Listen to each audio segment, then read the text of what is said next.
Hey y'all gamers, you already know who I am. Now, if you looked at our poll recently, you would know we asked the question, what do you truly think will come out first?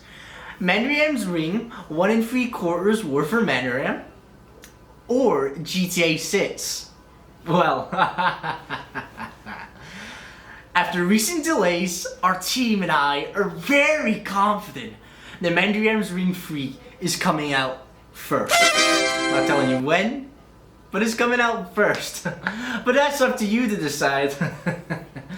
What do you think, Larry? I can talk. I love to talk. I'm not talking this damn thing over talk.